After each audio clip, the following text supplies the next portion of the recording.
Boa noite. Em nome da EMESCAM, eu queria dar boas-vindas a todos presentes, apresentar os componentes da mesa, o aluno Alexandre, do 10º período, e o Matheus, residente de clínica médica, que será o relator. Sem maior delongas, eu vou passar a palavra para o Alexandre para fazer a leitura inicial do caso clínico, fazer a apresentação do caso clínico. Alexandre, por favor. Boa noite a todos. Vou dar início à sessão agora apresentando o caso clínico para vocês. Nós vamos tratar então de uma doença que pode se apresentar com várias faces e nós vamos tentar decifrá-la no caso em questão. O caso é composto por um paciente do sexo masculino de 49 anos que se apresentava com uma queixa principal de dor na garganta e tosse. Na história da doença atual do paciente existia uma odinofagia e uma rouquidão com duração de aproximadamente 8 meses, associada a uma tosse produtiva com o escarro amarelo. Esse paciente também apresentava disfagia progressiva de sólido para líquidos e associada àquela rouquidão que já tinha sido descrita. O paciente também apresentou perda de peso de 15 quilos em 6 meses, associada à dispneia aos grandes esforços, negando febre, dor torácica e episódios de hemoptise. A ocupação atual desse paciente, ele trabalhava como porteiro, mas anteriormente ele foi um trabalhador rural em uma lavoura de café na localidade de Afonso Cláudio por 15 anos. Como antecedentes patológicos, esse paciente ficou internado em janeiro de 2018 com uma suspeita de tuberculose e baciloscopias negativas. O paciente é diagnosticado com psoríase, fazendo uso de clobetasol, fazia uso esporádico de salbutamol, negava outras comorbidades, alergias, cirurgias e hemotransfusões prévias. A história familiar do paciente era negativa para neoplasias. Os hábitos de vida consistiam num tabagismo com carga tabágica de 34 maços ano, etilismo com consumo de 210 gramas de álcool ao dia e negava o uso de drogas ilícitas. O exame físico do paciente consistia de um estado regular, lúcido e orientado no tempo e no espaço. Era um paciente emagrecido, com as mucosas hipocuradas, desidratadas, anictéricas e sem cianose. Apresentava diversas lesões descamativas na pele, predominantemente nos membros inferiores, não tinha edema nos membros inferiores e também não tinha linfonodos palpáveis. A uroscopia do paciente era observada dentes de mau estado de conservação, com palato aparentemente com uma lesão cicatricial. Existiam lesões ulceradas rasas, com fundo granular nas gengivas. Quanto ao aparelho respiratório, o paciente apresentava uma dispneia leve em repouso, com murmúrio vesicular diminuído em ambos os hemitórax, a presença de estertores em bases, com baqueteamento digital e ausência de cianose. No aparelho cardiovascular era possível palpar o ictus do paciente no 6º espaço intercostal esquerdo, com uma extensão de aproximadamente 3 polpas digitais. O ventrículo direito era palpável, o ritmo cardíaco era regular, com uma segunda bulha hiperfonética, a frequência cardíaca de 113 batimentos por minuto, levemente taquicárdico, e a pressão arterial de 110 por 70 milímetros de mercúrio. O abdômen era escavado, com ruídos hidroaéreo presentes, era indolor a palpação tanto superficial quanto profunda, não era possível palpar nem massas, nem visceromegalias, e o espaço de Traub era livre.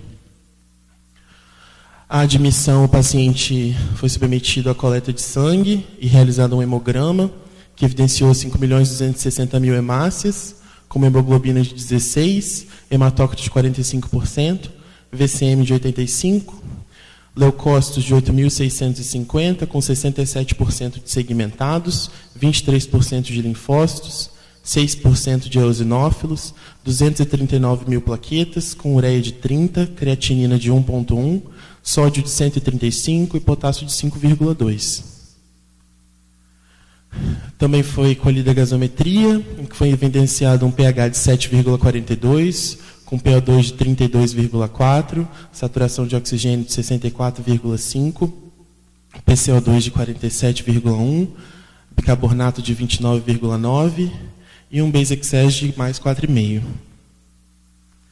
Também foi solicitado um ecocardiograma para o paciente, onde foi evidenciada uma fração de ejeção de 50%, com comprometimento sistólico difuso do ventrículo esquerdo, um ventrículo direito hipocinético, com TAPS de 10 milímetros, aumento importante das câmaras direitas, com insuficiência tricúspide, uma veia cava inferior dilatada e a hipertensão arterial pulmonar com a pressão sistólica de 78 milímetros.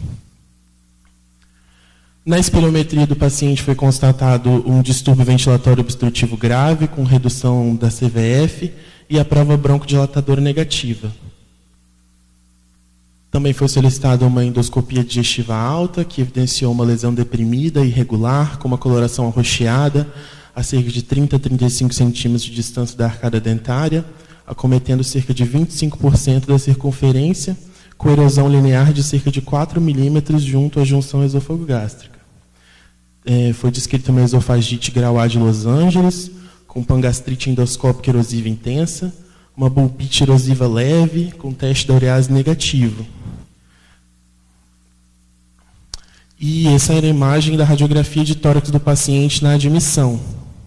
Na radiografia de tórax, vocês podem observar que a gente encontra um infiltrado retículo nodular, mais em regiões de metade do hemitórax para inferior. Você vê que o ápice pulmonar, pelo menos o ápice pulmonar direito, ele é um pouco mais livre, com um pouco mais de acomedimento pelo ápice pulmonar esquerdo. Mas a gente tem que focar mesmo nos infiltrados retículos nodulares encontrados.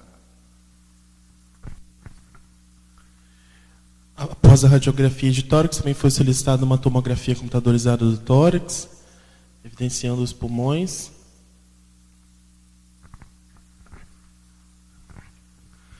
Bom, fica claro para a gente, com a história que o paciente apresentou, de massa de 34 massas por ano, com a hipertensão pulmonar, a gente observa claramente áreas de enfisema nesse pulmão e área de fibrose. Você pode ver a partir da primeira radiografia lá de cima, descendo, que a área de enfisema é bastante prolongada e apresenta áreas de fibrose ao redor dessa área de enfisema, contando assim que o paciente provavelmente tem DPOC mesmo. E agora a gente vai entrar nos diagnósticos diferenciais dessa possível doença. Eu vou estar citando os diagnósticos diferenciais que a gente aventou para esse caso. O que a gente tem que pensar então de primeira mão? Nós temos um paciente masculino, de meia idade, 49 anos, com um quadro de dispneia, disfagia com rouquidão, associada aqui a lesões orais, extensa fibrose e a presença de hipertensão pulmonar. A gente viu pelo ecocardiograma de 78 milímetros de mercúrio. Pensando nesse quadro, a gente levanta várias hipóteses diagnósticas. A gente separou algumas que poderiam ser mais frequentes. Dentre as doenças infecto-contagiosas, nós separamos 3. Uma de caráter bacteriano, a tuberculose, e 2 fúngicas, paracoccidioidomicose e histoplasmose. 2 doenças granulomatosas, sarcoidose e granulomatose de Wernicke, pneumopatias intersticiais e neoplasias. Nós vamos falar um pouco de cada uma. Nossa intenção aqui não é falar sobre o quadro clínico exatamente de cada uma, somente buscar os pontos que podem estar compatíveis com o quadro do nosso paciente. No final, nós vamos falar dos pontos a favor e dos pontos contra para esse paciente. Primeiro, tuberculose. Tuberculose é uma doença causada por uma bactéria, Mycobacterium tuberculosis. É um bacilo alcoácido resistente. É uma doença que simplesmente pode acometer todos os sistemas do corpo. Pele, todos os órgãos internos, todas as vísceras. Ele pode acometer todos os órgãos do corpo, aquele com maior ou menor prevalência. O acomento pulmonar no adulto é o mais comum, ou seja, a doença pulmonar. Nos jovens, a gente tem um acometimento mais linfonodal, mas o nosso foco aqui é em adulto. E o quadro clínico dele é baseado em tosse crônica, uma perda de peso, a febre vespertina e sudorese. É o quadro clássico da tuberculose. Então, se a gente encontra um adulto que está com uma tosse crônica, principalmente com mais de 3 semanas, uma perda de peso associada, uma febre vespertina e sudorese, a gente é obrigatório investigar tuberculose nesse paciente. E as imagens do pulmão podem variar, desde cavitação até ação broncogênica com fibrose pulmonar, ou seja, as imagens são bem variadas.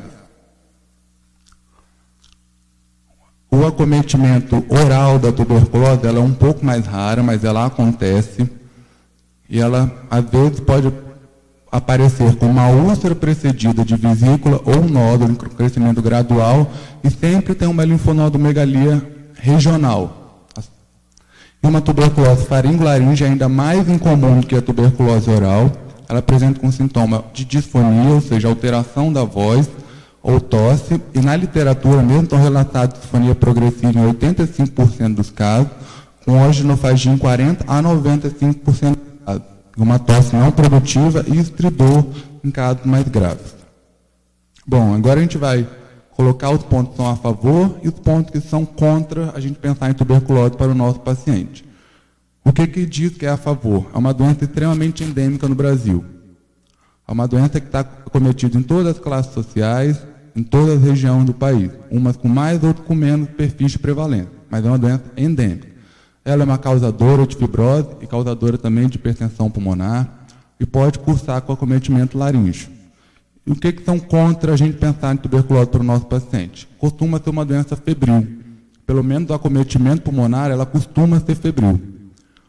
Tem infiltrado geralmente apical, a bactéria da tuberculose, ela é uma bactéria que gosta de regiões com mais oxigenação, que são locais com mais, o pulmão é o local mais apical. Não é frequente a lesão oral, como eu falei anteriormente, e ele já tinha baciloscopia na internação prévia negativa, o que faz a gente pensar contra. Ou a gente pensa, ou foi erro do laboratório do outro hospital que ele foi internado, ou simplesmente estava negativo mesmo há 2 meses atrás.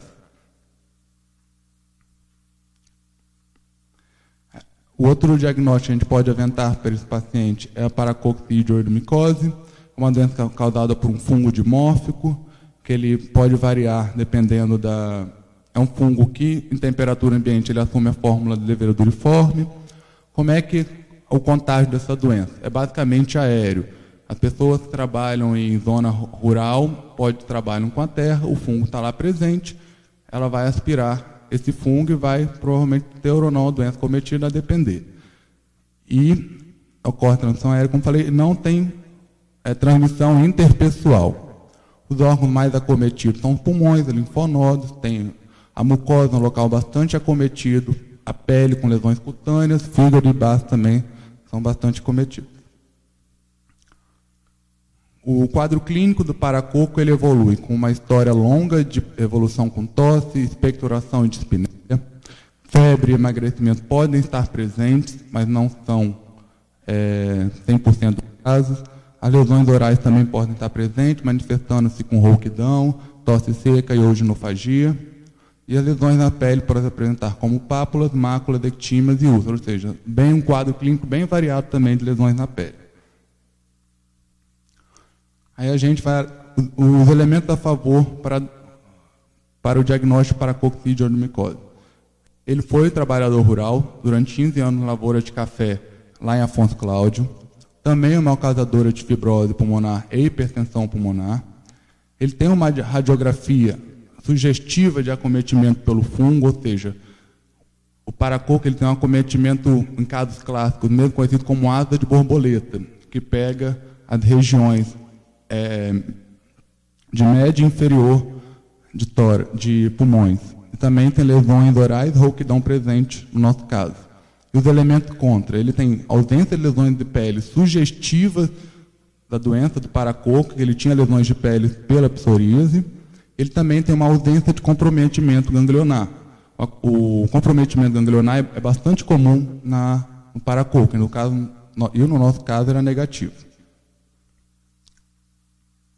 Uma outra doença que a gente tem que pensar são as doenças granulomatosas. Uma delas, principalmente, é a sarcoidose.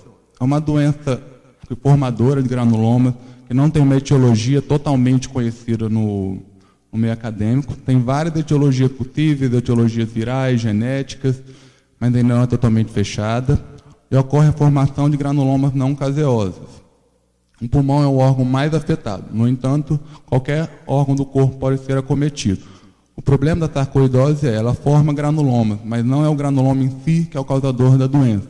Porque o órgão é acometido com um determinado número de granulomas, e esse número de granulomas que vai determinar se ocorre ou não a perda de função naquele órgão que ele é acometido.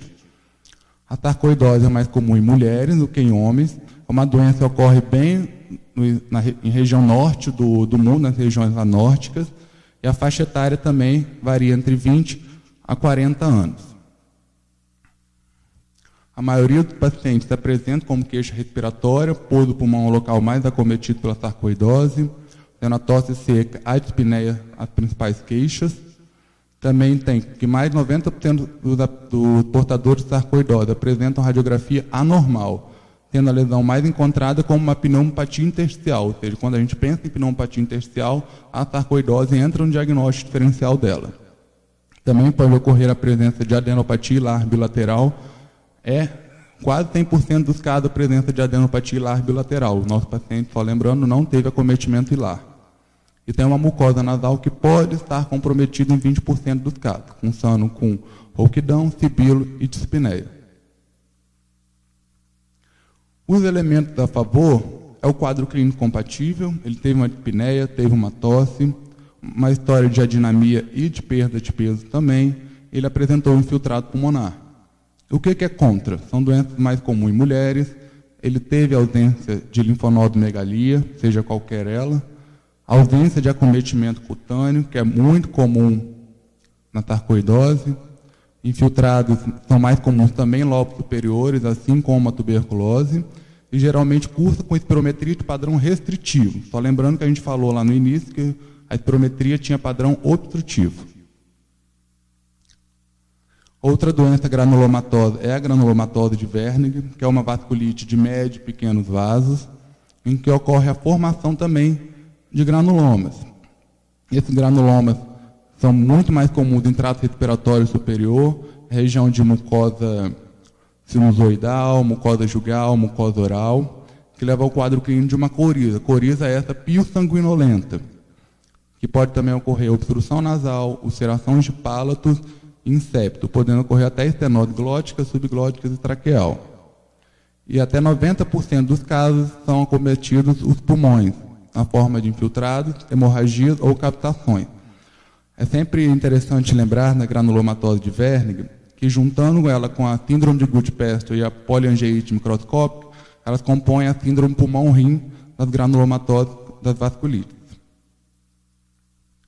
O diagnóstico é composto por uma história clínica, mais o achado de uma vasculite em histopatológico, e existem marcadores sorológicos para granulomatose de Wernicke, que é o C-ANCA ou o P-ANCA. E o que a gente diz a favor? A presença dos infiltrados pulmonares e a presença de lesões orais. Mas só lembrando que as lesões orais elas não eram pio-sanguinolentas, que é o mais comum do achado da granulomatose de Wernicke. E o que é contra? É a ausência de uma história clínica, da história de rinorreia purulenta sanguinolenta, ausência de quaisquer tipo de hemorragia, porque a granulomatose de Wernicke ela pode cursar também com hemoptise. O nosso paciente não tinha hemoptise. E a ausência de outros achados característicos da doença. As pneumopatias intersticiais é um grupo de doenças que a gente coloca como, em geral, nas pneumopatias. É um grupo de doenças pulmonares caracterizado por acometimento difuso e bilateral dos alvéolos. O aspecto radiográfico se mostra com infiltrados reticulonodulares, também com predomínio em lobos inferiores, mais em base, o que a gente encontrou no nosso paciente. Algumas delas cursam com adenopatia hilar ou mediastinal. Os sinais e sintomas mais comuns são os clássicos que a gente já viu aqui, a dispneia, a tosse seca, com evolução insidiosa ou aguda, a depender da causa da pneumopatia. E as lesões de mucosa orofaríngea irão aparecer a depender da causa da pneumopatia. Dentre as principais causas, nós temos a pneumoconiose, são aquelas principalmente causadas por doenças ocupacionais, asbestose,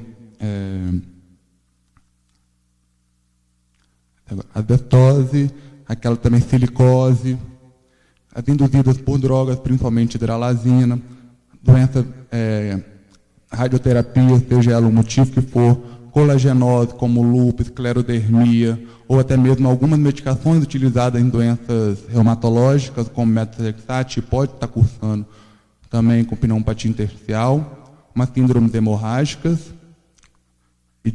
outras causas idiopáticas, que pode ter uma pneumopatia intersticial idiopática, ou como causa não conhecida, e outro porque tem diversas causas para pneumopatia. E o tempo tem que buscar na história o uso de medicações, a história ocupacional desse paciente, doenças infecciosas, além de, claro, sinais sistêmicos que vão ajudar na corroboração do caso. Quais são os elementos a favor para a pneumopatia intersticial? Padrão radiográfico, tabagismo prévio, uma história arrastada do quadro, e os elementos contra. Ele tem total ausência de história ocupacional para doenças que cursam com pneumopatia intersticial. Silicose, asbestose, ele não tem esse quadro. E também de qualquer medicação que possa caracterizar uma pneumopatia. Outras causas de pneumopatia intersticiais eu já citei previamente. E para fechar, nós temos a neoplasia. A neoplasia de laringe a gente pensa em neoplasia de laringe por causa do quadro dele, então a gente afunilou para ela. O mais comum é o SEC, carcinoma espinocelular ou carcinoma escamoso, que acomete indivíduos principalmente da idade de 50 a 65 anos, muito mais comum em mulheres. A história é muito frequente com achado de tabagismo, etilismo crônico. Dependendo do local e do tamanho das lesões, a clínica vai poder variar entre disfagia, perda de peso, adinamia, rouquidão, sibilo, desconforto respiratório. Os principais sítios metastáticos são linfonodos regionais e pulmões. Então, local a gente pensa nos linfonodos, longo a gente pensa em pulmões. Quais são os elementos a favor para o nosso caso? É o sexo masculino, a história prolongada desse paciente do quadro arrastado já de 8 meses, perda de peso, adinamia, rouquidão, tabagismo e etilismo, ou seja, ele tem uma epidemiologia bastante típica para esse quadro, e os elementos contra. Ele tem várias lesões em cavidade oral, coisas que não são típicas para a neoplasia. Ele tem um infiltrado intersticial em pulmão, coisa que também não ajuda.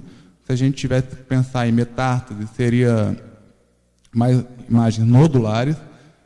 E outro elemento contra a ausência de linfonodomegalia para esse paciente. Os exames necessários para a gente diagnosticar cada um dessas doenças que eu aventei. Tuberculose, eu tenho que fazer o exame do escarro, seja ela com baciloscopia, cultura ou até mesmo biologia molecular. No paracoco, também a gente pode estar fazendo o exame do escarro, onde a gente vai ver o exame direto do fungo, a gente vê o fungo diretamente na lâmina, cultura e biópsia. Você pode estar biopsiando lesões sugestivas da doença, aí vai encontrar o fungo. A histoplasmose, eu não sei, mas ela tem o mesmo quadro do paracoco. Sarcoidose, a gente tem que buscar no sangue dosagem de dosagem de enzima conversor de angiotensinogenio e histopatológico do sítio acometido. Então a gente vai buscar aquela lesão que pode estar cursando com a doença e fazer a biópsia daquela lesão. A granulomatose de Wernicke é o histopatológico também, que demonstra uma vasculite, e os marcadores sorológicos, como falei anteriormente, o ANCA. A neoplasia de laringe sempre está buscando fazer uma videolaringoscopia e fazer o histopatológico guiado. E a pneumopatia intersticial é sempre bom. O histopatológico mais uma tomografia computadorizada de alta resolução, e outros exames vão depender da principal causa de pneumopatia daquele paciente.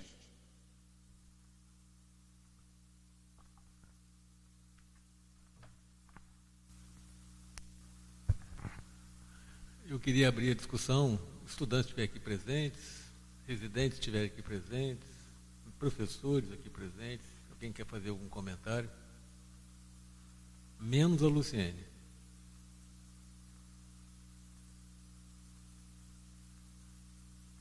Flávio? Doutor Flávio. Não pode fazer assim, faz uma biópsia não, viu, Flávio? O cirurgião já vai direto para a biópsia para definir rapidamente o diagnóstico, mas eu acho que eu tenho algumas coisas interessantes nesse caso para discussão, né?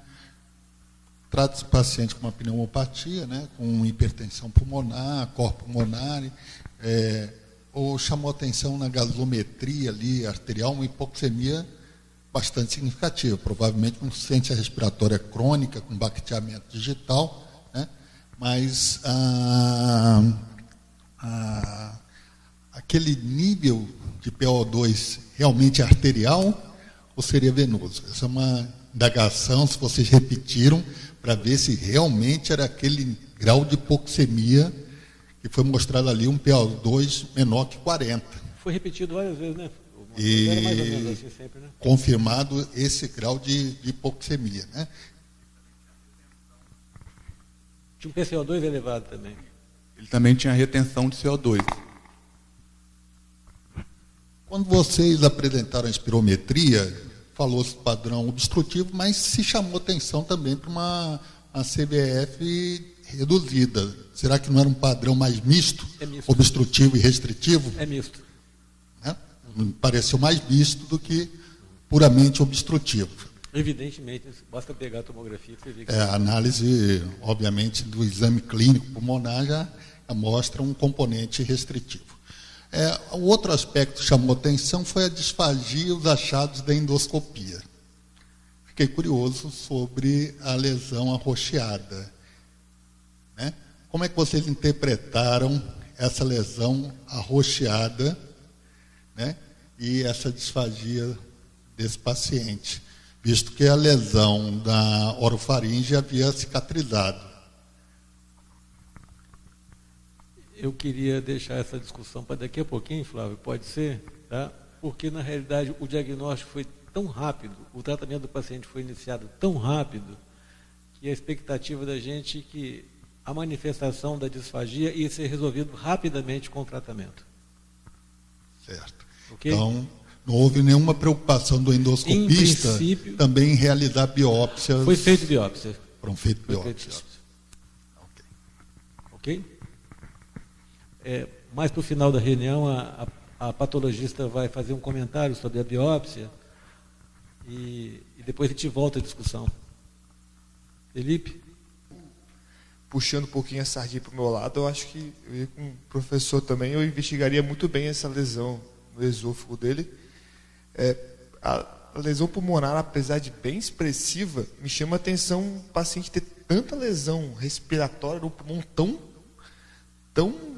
já... Quer que eu vá aqui na frente? Desculpa, gente. Deixa eu ficar aqui do ladinho. Aqui. Um paciente de 49 anos, né? Jovem, com tanta lesão pulmonar. Mesmo a exposição a cigarro, a gente vê esse paciente com 60, 70 anos. Tem ali naquela imagem da tomografia, apesar de não ter o laudo, me parece muito mais um enfisema, bolhas enfisematosas, do que lesão cavernomatosas. Se tivesse uma tuberculose há tanto tempo, com lesão cavernomatosa daquela maneira, era esperado ter um BR positivo. Eu buscaria, sem dúvida nenhuma, ali naquela lesão ulcerada, o grande diagnóstico. Não sei se vocês conseguiram achar em algum outro local. E outra coisa que eu também buscaria é se essa lesão ulcerada ela tem íntimo contato com as lesões pulmonares. A gente imaginar que ele tem duas doenças, eu acho que é cada vez um pouco mais distante. Vasculite sem ter nenhuma lesão de pele periférica, sem ter um quadro de um VHS aumentado, uma anemia de doença crônica. Acho que não me coube muito bem ali. E eu acho que uma coisa que a gente poderia ter colhido talvez no começo é uma sorologia para HIV, né? Negativo. Umas sorologias iniciais, algumas coisas. Talvez também entraria no quadro clínico de um paciente com... Achamos desnecessário colocar aqui, mas é negativo. Eu acho que a discussão inicial é essa. Eu acho que pelo que eu entendi, era uma pura disfagia de condução mesmo esofágica. Eu acho que eu buscaria ali esses dois focos a doença dele. Mais um comentário? Eu queria dizer que esse raciocínio diagnóstico diferencial talvez eu tenha corrigido uma coisa ou outra, mas foi do Matheus. Tá? Todo o mérito desse diagnóstico diferencial aqui do Matheus. Eu vou só recapitular e vou, dos menos prováveis, de baixo para cima, que não foi citado o primeiro dele, foi a fibrose pulmonar. Mas quando a gente está pensando em fazer diagnóstico diferencial, a gente tem que procurar uma doença só. Na verdade, eu achei muito difícil, Felipe, estabelecer uma correlação entre uma doença de esôfago, uma lesão ulcerada de esôfago, com uma fibrose pulmonar tão evidente, tá? Com manifestações tegumentares, com lesões orais, tá? E eram lesões ulceradas, que me lembrava muito a estomatite muriforme, tá? Ele tinha também, Felipe, que não foi colocado aqui, mas foi colocado de propósito, porque era uma lesão que tinha no palato, uma lesão cicatricial no palato. E eu perguntei 200 vezes ao paciente se ele já tinha sido tratado. Porque eu achei que a lesão no pulmão dele era lesão muito antiga. Tá? Eu não achei que a lesão no pulmão dele fosse recente, até porque se alguém fizesse uma lesão no pulmão tão recente, com aquela gasometria, ele teria evidentemente um sinal de insuficiência respiratória gravíssima e é um paciente que ele fica bem em ar ambiente. Tá certo? Ok? Dos diagnósticos menos prováveis, eu colocaria a fibrose pulmonar idiopática, assim, de Raman-Rich. O próprio nome está dizendo que é idiopática. Acho que seria o último diagnóstico diferencial, porque depois que você esclarece e afasta tudo que tem diagnóstico. Raman-Rich, para se fazer diagnóstico, precisava de fazer uma biópsia pulmonar e de forma nenhuma esse paciente teria condições de submeter um procedimento invasivo tão importante. Outro diagnóstico diferencial que nós levantamos como possibilidade, quer dizer, as pneumoconioses nós afastamos liminarmente, porque não existia história de pneumoconiose. E aqui no Espírito Santo, pneumoconiose que a gente vê com uma certa frequência é a silicose. Existe a silicotuberculose, a silicose junto com a tuberculose, mas teria que ter a tuberculose também. Nós vemos tuberculose e silicose aqui como uma doença endêmica em algumas áreas, né? Nós temos uma grande indústria de mármore aqui no Espírito Santo. Então, pessoas que trabalham nessa região, nessa indústria, é um agravo importante, né? E nós temos inúmeros pacientes com lesões graves seculares em decorrência da silicose. Vemos também, com uma certa frequência muito menor, a silicose aguda. Silicose aguda, basicamente, das pessoas que trabalham com jatistas, tá? Tanto em ambiente fechado, mas já tivemos um paciente com silicose aguda de jatista de navio, de casco de navio, tá certo? Pouco provável, porque não existia exposição ambiental. Essas duas nós estamos pouco provável. Um outro diagnóstico diferencial que nós pensamos, e elaboramos e pensamos, mas muito rapidamente, foi a granulomatose de Wegener. Aí eu sempre fico pensando assim, se eu sei alguma coisa de granulomatose de Wegener, viu, Felipe? Nós tivemos uma enfermeira há pouco tempo no ambulatório com granulomatose de Wegener, com crise de asma. Olha, ela demorou a fazer o diagnóstico e nós não pensamos em momento nenhum em granulomatose de Wegener para ela, viu? Tá certo? Até mudou o nome agora é poliangeite. Talvez fique até mais fácil o diagnóstico agora. Então nós partimos principalmente, doenças neoplásicas, para aquele infiltrado pulmonar, difícil, tá? De tireoide, papilífero de tireoide dá um infiltrado pulmonar, muitas vezes miliar, tá certo? Existem as metástases linfangíticas, tá certo? Ok? Agora, para ter doença metastática linfangite, evolução grave, evolução rápida, eu acho que não bate com o contexto clínico do paciente. Tá? Algum derrame pleural para uma neoplasia deveria esperado. Seria basicamente as metástases linfangíticas, tanto de tumor de pulmão mesmo, como tumor de laringe, tá certo? Mas nada disso aí. Deixamos basicamente 3 diagnósticos diferenciais.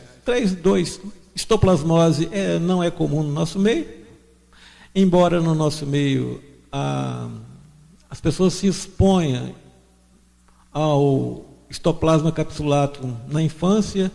Existem trabalhos mostrando que no nosso meio tanto as crianças se expõem ao paracoccidioide brasileiro e em menor número a histoplasma capsulatum. A gente vê muita histoplasmose no contexto da síndrome de imunodeficiência adquirida, é outro departamento completamente diferente. A histoplasmose aguda tem uma epidemiologia clássica, que não é o caso desse paciente.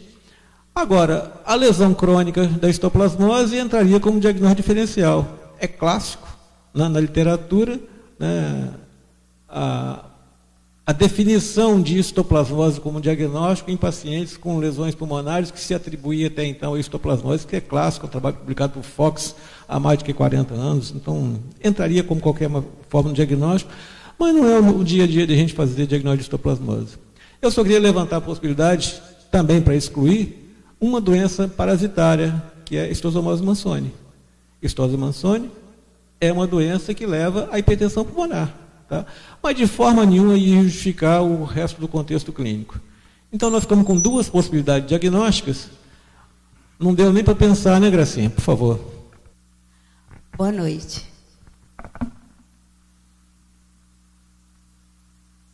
Mas você pulou. Não, peraí. Aí, então. Na verdade, o doutor Matheus me procurou, que o doutor Nilo tinha pedido para fazer um exame de um escarro de um paciente. Aí ele levou o primeiro, o segundo, o terceiro, né? Acho que chegou até o quarto escarro. Aí eu falei para ele, olha, você tem que coletar, vamos coletar esse material certinho agora dentro do padrão. Aí mandei para ele a técnica à noite, e as outras amostras já tinham ido para o LACEN. Aí eu estava com uma que tinha dado negativo. Eu falei, não encontrei nada, não encontrei nem bactéria, nem fungo. E aí o Matheus coletou dentro da técnica que eu tinha mandado para ele, que era a segunda amostra. Aí na segunda amostra eu vi essa primeira, que é a roda de Leme, que está aí, em KOH 20%. Aí eu chamei o doutor Nilo, liguei para o Matheus, falei que tinha realmente aparecido uma célula sugestiva de paracoccidioidomicose. E aí o doutor Nilo estava lá no consultório, né, na parte do ambulatório. Aí ele falou, eu vou lá ver. Você deixa a lâmina aí? Aí eu deixei, esperei ele chegar. Aí ele chegou, olhou e foi embora. Não falou nada. Aí no outro dia eu falei assim, eu vou procurar todas as formas desse paciente. Aí chamei um aluno para me ajudar, porque eu não sei fotografar no microscópio. Aí o aluno ficou comigo a manhã toda. Aí durante essa manhã toda, nós fizemos várias fotografias do fungo, nesse material que está até hoje disponível para a gente lá, porque eu guardei o material. Aí na segunda, terceira lâmina, a gente visualizou essa forma aí do Mickey Mouse. Aí na hora que eu vi o Mickey Mouse, eu liguei de novo do Tonilo e falei, eu vi o Mickey Mouse também. Ele falou, então você fotografa tudo, mas não me falou nada, mais nada, né? Então, essas duas, aí eu semeei, acho que 12 tubos de ensaio com o H-Micosel. Cresceram em 2. Eu tenho que voltar agora, né? Acho que você botou antes. Esse aí. Esse primeiro, que é o Micosel. Aí ele cresceu uma colônia muito sugestiva, e no H-Saburou cresceu muita coisa contaminante. E por uns 3, 4 dias eu observando aí, porque a colônia é uma colônia aveludada, sulcada, e depois ela estoura, ela abre. A gente fala que é a pipoca estourada, porque ela dá um aspecto de pipoca.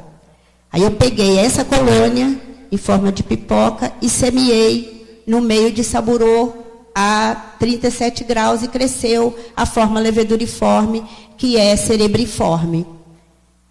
E aí eu avisei o doutor Nilo novamente, aí ele falou, guarda as amostras. Eu guardei e depois ele me pediu para montar a apresentação. Quer que eu fale um pouquinho do paracoco? Porque ele falou que eu só podia falar 2 minutos. Então vamos lá, próximo. Aí eu que passo. Peraí. Aqui, né? Bom, então aí eu queria falar alguma coisa rápida dessa forma leveduriforme e dessa forma filamentosa. O paracoccidioides, hoje, né, com todo o estudo da biologia molecular, observou-se que esse dimorfismo, que é dependente à temperatura, né, que na temperatura ambiente ele está a forma filamentosa, que também é encontrado em várias regiões do Brasil e da América Latina.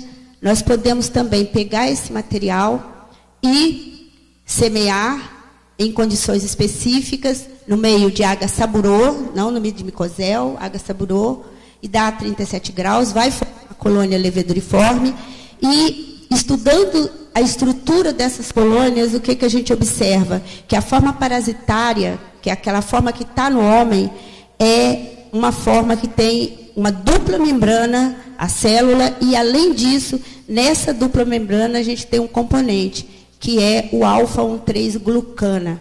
Essa estrutura, esse componente é super importante. Por quê?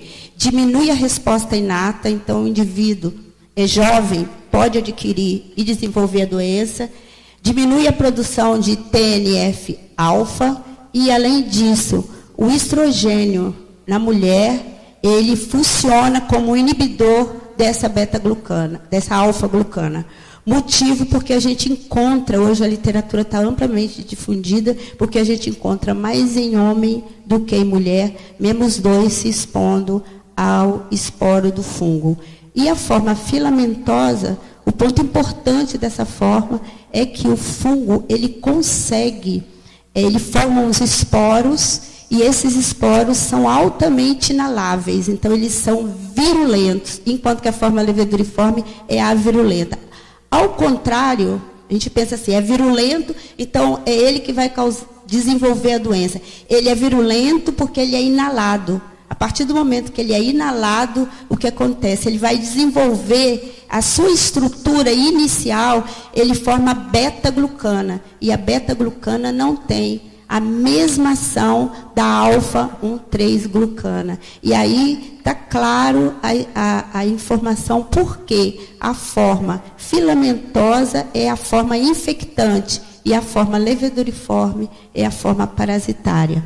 Com isso, atualmente, a partir de 2002, né, estudando essa biologia, encontraram estruturas diferentes do paracoco, viram que não se podia mais chamar paracoccidioides brasilienses, porque existem outras espécies. Então, a gente tem hoje o paracoccidioides brasiliensis, que é considerado hoje paracoccidioides complexos, porque a gente tem na biologia celular e molecular, estudando o DNA, a gente encontra uma espécie S1, que é S1A e S1B. E essas estruturas, esses fungos, eles são distribuídos em toda a América Latina. Prova tanto que a gente já encontrou, né, não só na Terra, mas também em alguns animais. 2 cachorros Doberman já foram encontrados com paracoco e vários tatus, ratos e outros roedores, muito em roedores, e provavelmente tatus e os roedores, o que acha porque eles, ao cavar e fazerem buraco, eles entram em contato com o esporo, que é o infectante, que é o que chega até as vias aéreas. O S2 prevalece no Brasil e na Venezuela, e o S3 e o S5 nós temos muito restrita a Colômbia e a Venezuela. Mas o mais importante aí da prevalência no Brasil é o S1 e o PS2. Principalmente o S1, porque é na região nossa, né, a região sudeste. Então, hoje já se encontra o paracoccidioides complexo, que é o brasiliensis, mas que agora a gente tem todas essas subespécies, e o paracoccidioide luteus. Diferença entre os dois está na estrutura da hifa da forma infectante, que é a forma filamentosa. A forma leveduriforme, elas são muito similares. Então, acho que é isso, né, que eu queria apresentar do que eu encontrei. A Graça ficou com um pouco de raiva de mim, porque eu vetei um slide dela, que estava escrito, obrigada. Tá? Eu queria dizer que obrigado, nós que agradecemos a sua participação, viu, Graça? Pode passar o próximo. Esse paciente fez mais alguns exames complementares, um confirmatório, né? Ele fez uma imunodifusão radial. A imunodifusão radial é o método sorológico hoje mais aplicado no diagnóstico dessa doença, que tem um nome muito difícil de pronunciar, paracoccidioidomicose. Eu prefiro doença de Lutz, Splendor e Almeida, porque com esse nome a gente homenageia 3 grandes nomes da medicina brasileira, embora o Splendor fosse italiano, mas morava em São Paulo, né? A sorologia de paracoccidioidomicose sempre foi muito ruim, desde as prescriptinas, fixação de complemento, aos métodos de ELISA, nenhum deles deu muito certo. Se utiliza hoje como diagnóstico, um parâmetro de diagnóstico, e mais do que parâmetro de diagnóstico, é parâmetro de acompanhamento de paciente, mas aí precisava de ser um método quantitativo, nós temos um método meramente qualitativo, de positivo ou negativo. O método quantitativo permite que quem está acompanhando o paciente possa acompanhar a sorologia pós-tratamento, porque muitas vezes o paciente recai laboratorialmente antes de fazer uma recaída clínica. A história desses pacientes é fazer recaídas clínicas frequentes. Demais sorologias, para HIV eu não quis colocar, negativo, sorologia negativa para aspergilos e para histoplasmose também negativo. Pode passar o próximo. A tuberculose aqui não ficou muito bem formatado, mas tinha 3 exames de escarro negativo, teste molecular rápido e 2 culturas negativas. Então, se afasta a possibilidade de tuberculose e se define o diagnóstico de paracoccidioidomicose. Pode passar o próximo. Voltar à endoscopia. Essa aqui é a segunda endoscopia, viu, Flávio? Porque a primeira endoscopia, da qual nós temos uma biópsia, quem fez não fotografou. Essa é a segunda fotografia de pós-tratamento, que infelizmente a pessoa fotografou, mas não biopsiou. E nós temos depois uma terceira endoscopia e uma terceira biópsia, que vai ser assunto da nossa conversa, a segunda biópsia que vai ser assunto da nossa discussão. Daí, você vê alguma coisa daí, Felipe? Me parece uma lesão cicatricial, já no terço final do esôfago, tem uma linha bem tênue ali, você consegue ver quase na circunferência, pelo menos 50% na mucosa do órgão, e tem uma região assim esbranquiçada, mais ou menos ali 1/2 centímetro, provável, aí tem que saber a posicionamento do paciente, né? Mas aqui a gente olhando aqui, onde está aquele asteriscozinho ali, tem uma lesão ali um pouco maior, provavelmente é uma lesão mais robusta, que com o tratamento ela teve uma regressão. Aí, com o tratamento ela teve uma regressão. Então aqui tem a linha, né? Tem uma linha cicatricial aqui, provavelmente. Aqui tem essa lesão esbranquiçada, com uma outra linhazinha aqui, que provavelmente era o local da lesão que diminuiu, ou eu não consigo saber qual é a lesão prévia, né? Se ele fez várias endoscopias, eu compararia o tamanho da lesão progressiva. Mas a gente vê que tem uma linhazinha aqui e essa lesão esbranquiçada aqui, que eu acho que seria o local de uma nova procura. Só para, assim, talvez levantar um pouco mais de discussão. Lesões ulceradas no esôfago não são lesões frequentes, né? Dia a dia, todo dia vem uma lesão ulcerada no esôfago? Não. A gente vê uma erosão distal, que é do refluxo. Úlcera no esôfago não é uma lesão do dia a dia. Quando tem uma úlcera no esôfago, eu penso em coisas infecciosas, então citomegalovírus, Epstein-Barr, complicação por cândida, se eu tirar a cândida, assim, pode ficar uma úlcera por baixo, lesões neoplásicas. Agora, se tem esse tom violáceo, se alguém descreveu um tom violáceo, isso também não é frequente. Assim, a gente vê cápsula pode dar essa lesão violácea, mas não dá úlcera, dá lesão aumentada. Então, eu acho que essa lesão, eu não sei o que a biópsia deu, mas eu não teria tanta tranquilidade de dizer que isso aqui tudo é paracoco, a não ser se tivesse visto ali, é paracoco ali. Eu acompanharia a biópsia para ver qual vai ser a evolução. Em relação a paracoccidioidomicose esofagiana, não é comum. Agora, também se a gente olhar a história da medicina em relação à doença de Lutz, na realidade, até os inícios dos anos 80, praticamente o doente, quer dizer, o que a gente tinha de doença, que a gente sabia de doença do tubo digestivo? Material de necrópsia. Tá? E a gente sabe que esse fungo você pode dar lesão em qualquer lugar do tubo digestivo.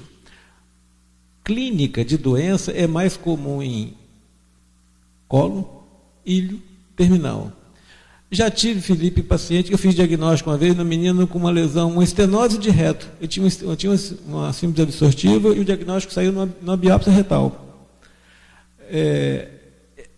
Disfagia é comum porque a doença acomete laringe, comete frequentemente esôfago alto. Esôfago baixo pode acontecer, mas geralmente não se acompanha de manifestações clínicas de disfagia.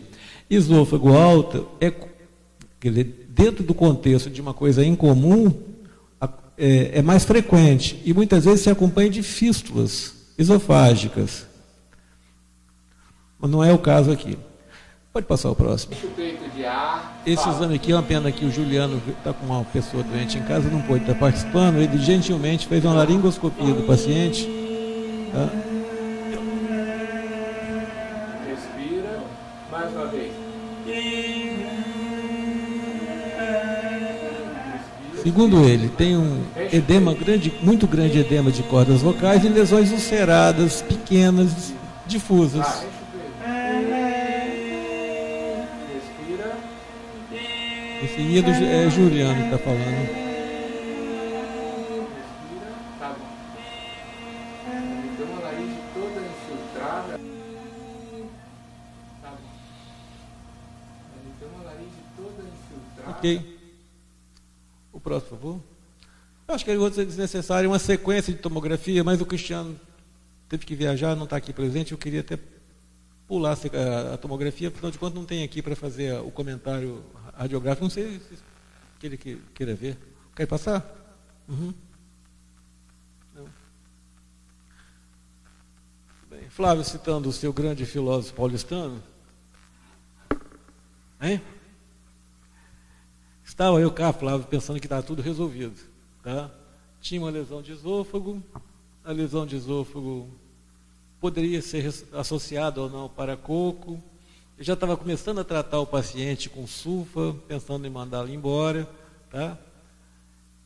Achando que a doença dele, embora grave, pulmonar, mas uma lesão muito extensa, e achando até que o próprio tratamento dificilmente ia conseguir melhorar razoavelmente isso, pelo contrário, achando que o próprio tratamento ia piorar muito a lesão, e na medida que fibrosa mais as coisas.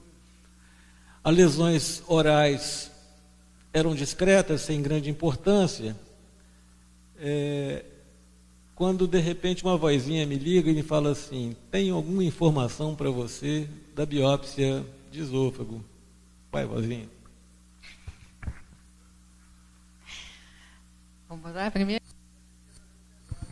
Enquanto eles preparam a projeção, a questão da cicatrização espontânea das lesões do palato. Isso é frequente de observar para coco? Foi uma das coisas assim, que eu acho que chamou atenção quanto a confundir um pouco o diagnóstico. Vocês que têm mais experiência no tratamento, isso não é frequente se ver esse tipo.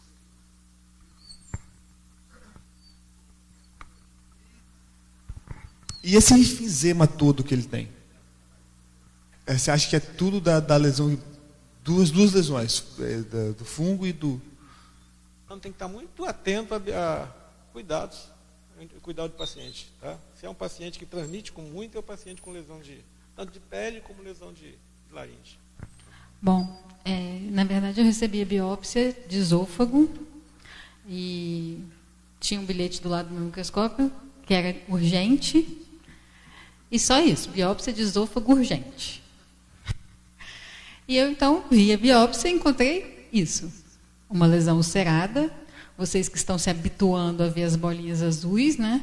A gente vê que aqui seria o epitélio, essas células maiores, e aqui o córion com essas células menores inflamatórias. O que me chama a atenção é que, para um esôfago, que é um epitélio escamoso, estratificado, não queratinizado, eu tenho uma maturação do epitélio. O epitélio escamoso ele tem as células basais grandes, as células intermediárias e as células superficiais, que vão ficando maturas e pequenas. Não é o caso dessa lesão. Eu tenho células grandes em toda a sua extensão. E eu ainda falo mais, eu tenho umas células aqui que são bem atípicas, elas são bem grandes, bem maiores do que eram para ser. Vamos para o próximo, Matheus. Quando eu chego mais perto dessa mesma lesão, né, essa é a primeira biópsia, a gente vê que tem umas células mais hipercoradas, que eu diria até que aqui eu tenho algumas mitoses. Então, eu sem diagnóstico nenhum, uma lesão urgente ulcerada do esôfago, qual foi o meu diagnóstico? Carcinoma epidermoide. No caso, um carcinoma epidermoide in situ. Eu chamo a atenção que a membrana basal ela é sempre preservada, nesse caso, eu vejo a membrana basal, então eu não tenho como dar diagnóstico aqui de invasão. E eu soltei esse laudo. Daqui a pouco vem Matheus. Doutora, esse paciente ele tem uma outra história. Vamos seguir. Aí eu falei, o que é? Aí ele falou assim, esse paciente tem diagnóstico de paracoco. Eu falei, então vamos olhar de novo essa biópsia. E aí um outro fragmento, onde eu já vejo também a lesão ulcerada, extremamente inflamada. E aqui eu já tenho um epitélio um pouquinho mais preservado. Não tanto, né? Mas digamos que sim, passa a próxima.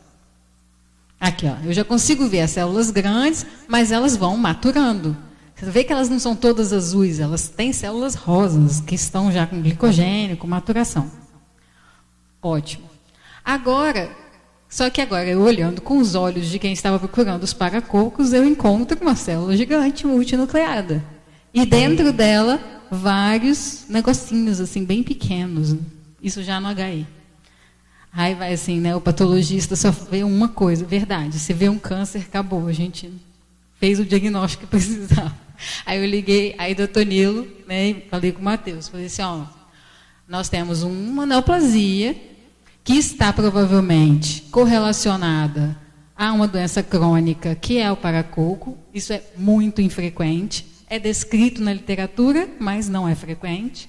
As neoplasias mais correlacionados com paracocos é até o linfoma, por incrível que pareça, não é o carcinoma epidermoide, por causa da ativação do processo inflamatório, ligado ao malte. Mas tem descrito na literatura até carcinoma epidermoide do esôfago.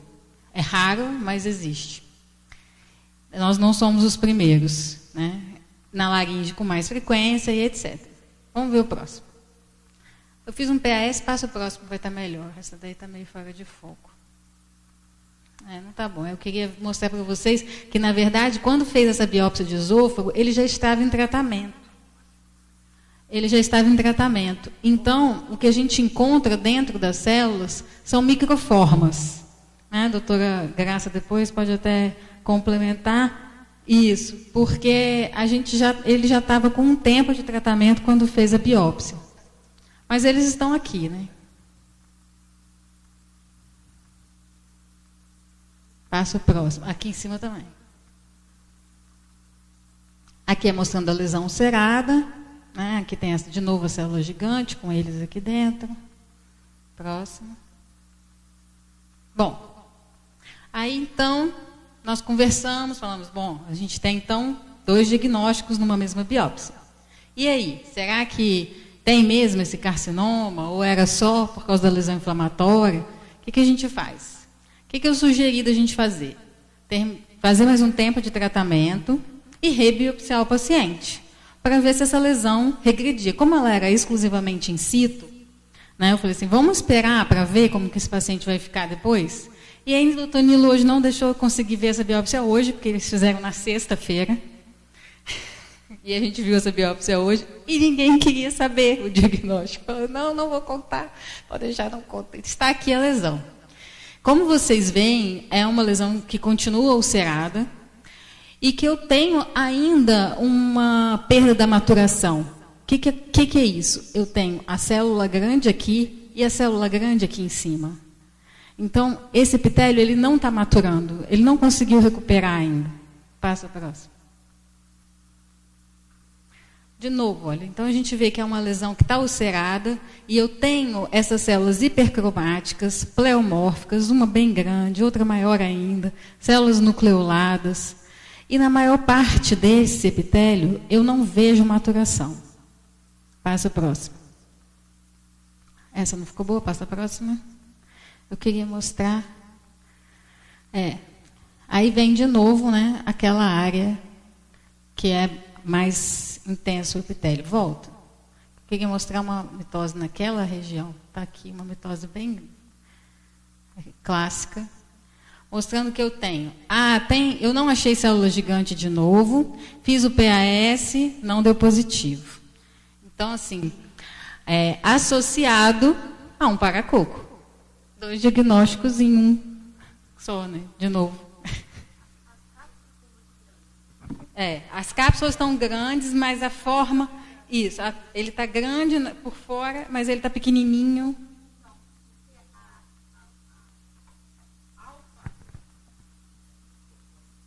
Não, porque ele já tinha começado a tratar, né? Não. Precisamos que você fique à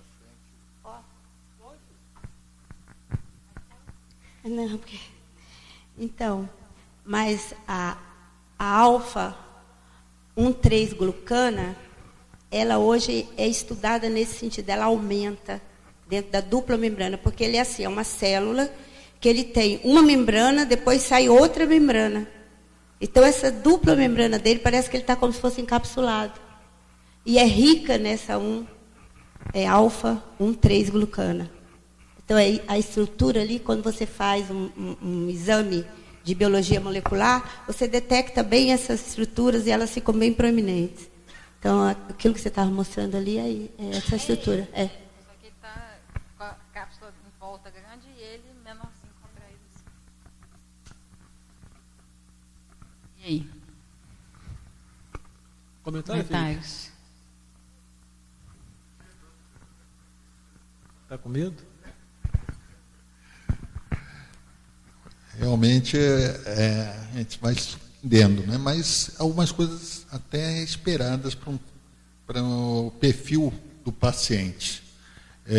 O tabagismo crônico associado a uma agressão ou outra, ou seja, 2 fatores de acreção ao epitélio, né? Contribuindo aí para uma resposta com características, pelo menos, de displasia de alto grau ou realmente um carcinoma in situ. A grande questão é como nós vamos encarar a partir daí o tratamento de uma lesão desse tipo num paciente de perfil de alto risco, né? Lembrar que é um paciente de ciência respiratória crônica ainda, pulmonar, ou seja, um paciente de altíssimo risco para qualquer tipo de tratamento mais agressivo para um carcinoma de esôfago, seja um processo de ressecção, um processo até mesmo de radioterapia em cima de um paciente que tem uma pneumopatia tão grave. Nos parece aí, nesse caso, eu estava até conversando aqui com o Dr. Felipe aqui, a questão de a gente ter uma certa tranquilidade, nesse caso, de pensar na possibilidade de uma ressecção mais localizada através de uma mucosectomia endoscópica, mas em que momento? Talvez avançar um pouquinho mais no tratamento para diminuir o processo inflamatório associado, para depois fazer essa ressecção dessa mucosa, para também não correr riscos de perfuração, né? E estudar talvez até a profundidade dessa lesão através de uma ecoendoscopia, para que haja mais segurança no procedimento. Então, são coisas que vale a pena discutir. Então, vou passar aqui para o professor Felipe para ver ele com a experiência de endoscopia também, que ele pensaria sobre esse tratamento. Eu concordo plenamente com o Flávio. Pensando em todo o arsenal que a gente tem à disposição, acompanhar um paciente desse no dia a dia, você jurar que pós-tratamento da patologia não vai ficar nenhum resquício de uma célula dessa com potencial polimitótico por trás da lesão, porque se eu trazer conhecimento de outras áreas e imaginar que eu posso ter uma reptilização sobre a lesão e deixar ali ainda um ninho de células potencialmente neoplásicas, um risco muito grande para um paciente que tem uma PaO2 de 40, um paciente que tem 49 anos, um tabagista, está tratando paracoxoidomicose, provavelmente vai tomar remédio de antibiótico durante muito tempo. Eu acho que é muita coisa para ele ter mais um problema como esse. E quanto mais pensando no tumor de esôfago, sendo um tumor de esôfago, se crescer mais 3 milímetros para um lado, não dá para tirar. Se ficar onde está, acho que dá para tirar. Aqui, na prática do dia a dia, primeira coisa que eu gostaria de saber é se essa lesão é ou não cicatricial. Então, como que eu vou conseguir isso? Isso é muita opinião do endoscopista. Se ela for muito cicatricial, se ela estiver profunda, ele não consegue retirá-la pela endoscopia. A ecoendoscopia daria um valor imenso para isso, porque se ele falar para mim que ele está uma região mucosa, muito próxima ali, ele consegue aprofundar e tirar a lesão. Até se ele conseguir alcançar o segundo estágio da submucosa, eu consigo ter critério de ressecção completa da lesão. Agora, se a ecoendoscopia mostrar que essa lesão está muito profunda, talvez eu não consiga tirar para endoscopia. Aí que vem a pergunta, quanto tempo ele vai demorar para fazer essa ecoendoscopia pelo SUS, e se talvez já vale a pena chamar o endoscopista que vai fazer o procedimento, ou o doutor Fernando, que está aqui agora, ou algum outro endoscopista do hospital, para que a gente possa ter essa discussão com ele, se a gente consegue elevar ou não essa lesão. Essa elevação, ela é um dado muito positivo, porque você fala assim, eu consigo elevar, eu consigo tirar. Se ele não conseguir elevar a lesão, se for cicatricial profunda, aí a lesão vai ter que ser avaliação cirúrgica para ver se ou radioterapia prévia para ver se tem um tratamento outro. Eu acho que agora o tratamento é eu acho que tem que tirar a lesão, pode deixar ela lá. Mesmo tratando paracoco, eu acho que eu trataria um pouco mais, mas não deixaria a lesão lá para sempre.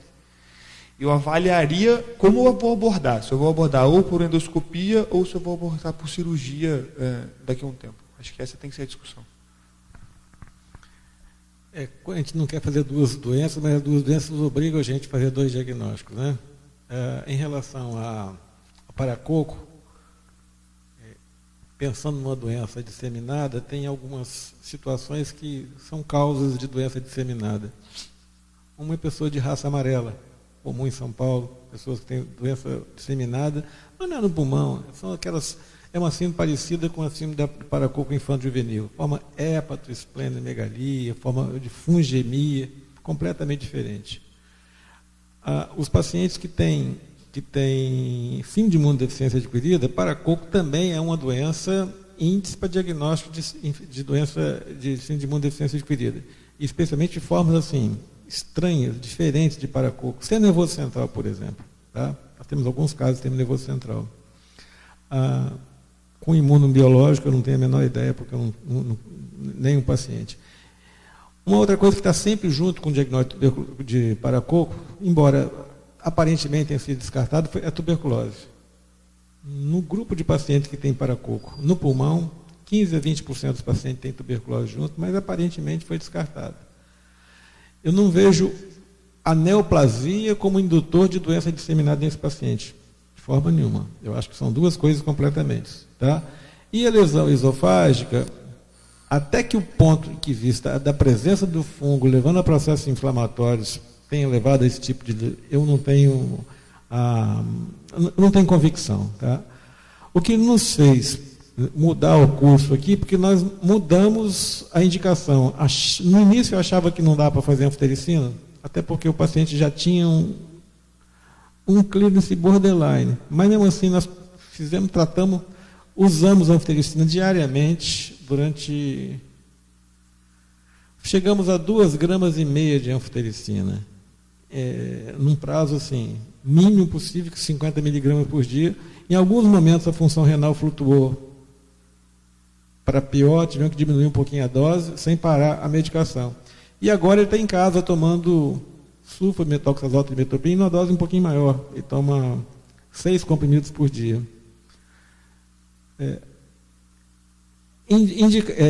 Condição de cirurgia invasiva, esse paciente não tem no momento. Tá? Ele está sendo acompanhado pela Luana, da oncologia, e o Fernando foi a pessoa que fez a terceira endoscopia dele. Tá? Nós temos que depois sentar com o Fernando para discutir o caso dele.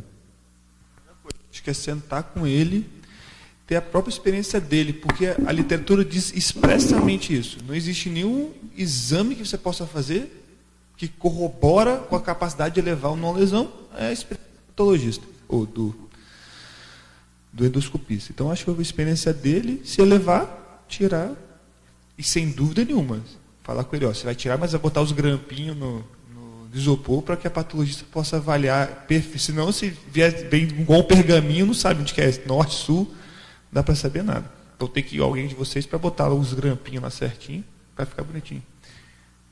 E manda um pedacinho para a doutora Graça, está pedindo aqui.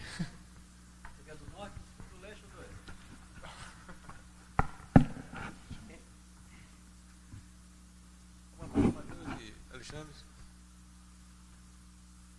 Flávio, pode encerrar? Só por curiosidade, a disfagia melhorou? Pós-tratamento do paracoco? Dados clínicos, a gente sempre tem que levar em consideração, até mesmo para uma conduta, às vezes, de acompanhamento. Pode ser que a gente se surpreenda com algumas coisas, porque se o processo neoplásico é o predominante, a disfagia piora. Se o processo do inflamatório da paracoco é o predominante, é esperado a melhora. Então, a gente tem que, talvez... Se fosse lesão de laringe piorar, faz parte do tratamento piorar. Então, a disfagia também piorando, também poderia, pela inflamação. E às vezes na laringe não só conseguir fazer uma lesão, mas continua rouco. Menos do que estava, vai continuar rouco.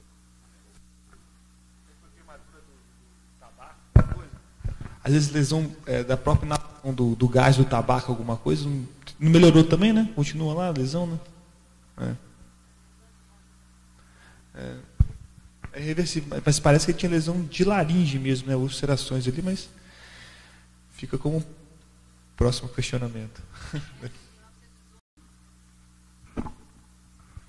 Mais próximo de 30 centímetros, uma biópsia, que o epitélio é cicatricial. Né? Mas a gente vê nitidamente que a lesão pior é aquela mais distal mesmo, que estava mais ulcerada e que tem uma retração cicatricial. Mas o que chama atenção a gente é que a gente ainda tem epitélio atípico. Se vocês quiserem o número, 20 a 30% dos Barretts de esôfago distal retirado mantém ninho de célula neoplásica por trás da radioterapia. Então você faz radioterapia local, você esclerosa o Barrett superficial, mas 20 a 30% ainda tem ninho de células por trás da cicatriz. Então, por isso que eu achei essa lesão, 49 anos, muito jovem, trabalhador, tem que tirar essa lesão de...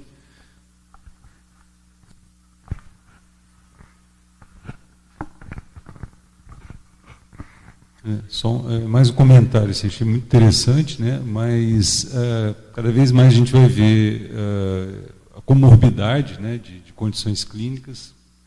E tem um ditado, já que o Nilo gosta de frase, né? Quem tem piolho pode ter bicho de pé. A gente usa muito isso na medicina de família. Então, com a melhora da capacidade diagnóstica, a gente vai procurar e vai encontrar, né? Então, acho que a gente vai ficar cada vez menos surpreso, né, com situações desse tipo. Acho muito, muito interessante. Vai ser difícil achar um caso clínico só com diagnóstico, né, Nilo? A gente tem que relaxar e e apresentar e quebrar a cabeça aí, né? Foi bem, bem interessante. Parabéns quem trouxe, né?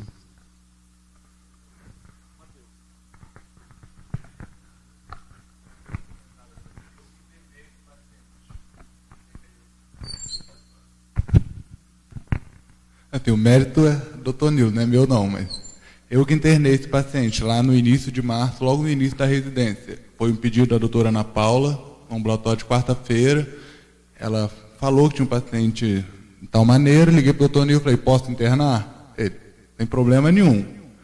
Vamos internar, a gente pensou a princípio, logo a primeira hipótese dele com o diagnóstico foi uma neoplasia mesmo, por causa de toda a epidemiologia dele, tabagista, etilista, uma fagia com rouquidão, falei, uma neoplasia de laringe, de cordas vocais, ou andando mesmo uma neoplasia de esôfago.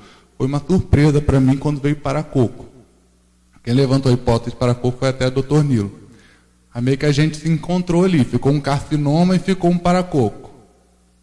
Eu quero ter muito ser oncologista, eu até li um pouco também, que a doutora Luciane trouxe, existem associações entre neoplasia e paracoco, não são comuns, mas existem.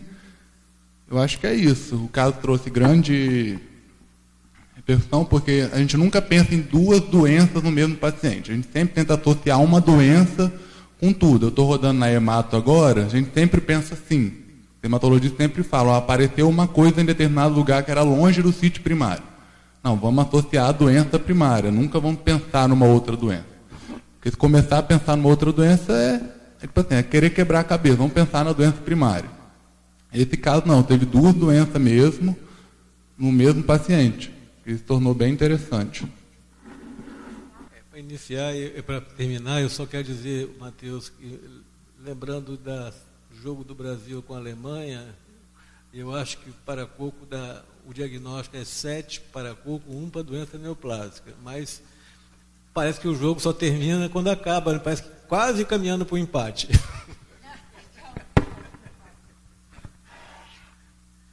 Obrigado pela presença de todos.